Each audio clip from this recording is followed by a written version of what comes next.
എല്ലാ സ്കൂളുകളും എല്ലാ ഗവൺമെൻറ് സ്കൂളുകളും എന്തായി പുതിയ ബിൽഡിങ്ങുകൾ വന്നു. കേരളത്തിലെ എം എൽ എമാർ മുഴുവൻ എല്ലാ എം എൽ എമാരും ഒന്നോ രണ്ടോ സ്കൂളെങ്കിലും മിനിമം ഇല്ലാത്ത ഒരു എം എൽ എമാരും ഇല്ല. ഈ ബസ് സ്റ്റാൻഡുകളിലേക്ക് പോകുന്ന ബസ്സുകളും അല്ലാത്ത ബസ്സുകളും ഉണ്ട്. ഉണ്ട്. നിങ്ങൾ ശ്രദ്ധിച്ചിട്ടില്ലേ? അതെ, അതെ. അതെ, അതെ. ആ, കാരണം വേറെ റോഡ് വന്നു. വേറെ റോഡുകൾ ഒത്തിരി വേറെ റോഡുകൾ വന്നു. ഇനി എന്താണ്, ഇനി ഏറ്റവും നമ്മൾ ആരോഗ്യ മേഖല മുന്നോട്ട് വന്നു എന്ന് പറയുമ്പോഴും ആരോഗ്യ മേഖലയിൽ എന്താണ് ബിൽഡിംഗ് സമുച്ചയങ്ങൾ നമ്മൾ കാര്യമായിട്ടില്ല. 10, 30, 40 വർഷം മുന്നേയുള്ള ബിൽഡിംഗ് സമുച്ചയങ്ങൾ മാത്രമുള്ളത്.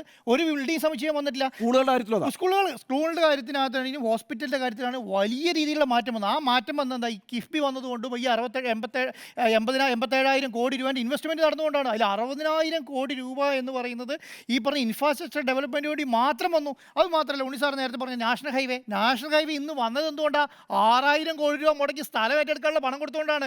അന്ന് കേന്ദ്രം പറഞ്ഞ ഒരേ ഒരു കാര്യം എന്ന് പറഞ്ഞിട്ടുണ്ടെങ്കിൽ, നിങ്ങൾ സ്ഥലം എടുത്ത് തന്നാൽ ഞങ്ങൾ ഹൈവേ പണിത് തരാം, നിങ്ങൾ സ്ഥലം എടുത്ത് തരുന്നില്ലെങ്കിൽ ഞങ്ങൾ ഹൈവേ എടുത്ത് തരില്ല എന്ന് പറഞ്ഞു. അപ്പോഴാണ് പറയുന്നത് അതിനുള്ള പണം ഞങ്ങൾ തരാമെന്ന് പറയുന്നത് 6,300 കോടി രൂപ നാഷണൽ ഹൈവേ എടുക്കാൻ വേണ്ടി. ഇപ്പം നമ്മൾ പറയുന്നത് ഇത് എന്ത് പ്രൊജക്റ്റായിട്ട് വരിക? ഇത് കേന്ദ്രത്തിൻ്റെ പ്രൊജക്റ്റായി വരും. എന്തുകൊണ്ട്?